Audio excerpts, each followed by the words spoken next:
চলুন জেনে নেওয়া যাক আজকের আবহাওয়া দপ্তর। দক্ষিণবঙ্গের আবহাওয়া। প্রথমে আসা যাক আলিপুরের আবহাওয়া দপ্তর থেকে জানানো হয়েছে বুলেটিন অনুযায়ী শুক্রবার দক্ষিণবঙ্গের প্রতিটি জেলায় ঝড় বৃষ্টির সম্ভাবনা রয়েছে। ঘন্টায় 30 থেকে 50 কিমি বেগে বইতে পারে দমকা হাওয়া।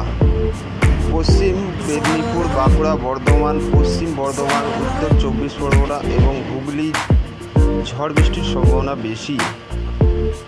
আলিপুর আবহাওয়া অফিসে আরও জানিয়েছে, দক্ষিণ পূর্ব রাজস্থান থেকে মণিপুর পর্যন্ত একটি পূর্ব পশ্চিম নিম্নচাপ অক্ষরেখা বিস্তৃত রয়েছে। এটি উত্তর পূর্ব মধ্যপ্রদেশ, ঝাড়খণ্ড, গঙ্গেয় পশ্চিমবঙ্গ, বাংলাদেশ এবং দক্ষিণ পূর্ব অসমের উপর দিয়ে গেছে। এটি সমুদ্র পৃষ্ঠ থেকে প্রায় 1.5 কিমি উচ্চতা পর্যন্ত বিস্তৃত। অন্যদিকে উত্তর বাংলাদেশ ও পার্শ্ববর্তী এলাকায় সমুদ্রপৃষ্ঠ থেকে 0.9 কিমি উচ্চতায় অবস্থানকারী ঊর্ধ্ববায়ু ঘূর্ণাবর্তটি এই অক্ষরেখার সঙ্গে মিলিত হয়েছে।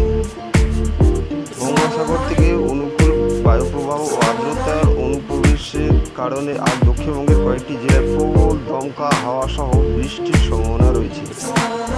উত্তরবঙ্গের আবহাওয়া। এবার আসা যাক উত্তরবঙ্গের আবহাওয়া প্রসঙ্গে।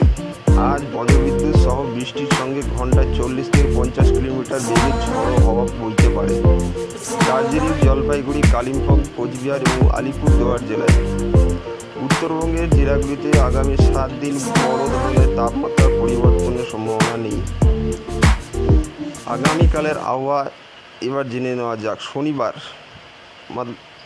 গতকাল অর্থাৎ সপ্তাহে দক্ষিণবঙ্গের আবহাওয়া কেমন থাকবে সে সম্পর্কে হাওয়া অফিসে জানিয়েছে, এদিন বজ্র বিদ্যুৎ সহ ব্যাপক ঝড় বৃষ্টির সম্ভাবনা রয়েছে।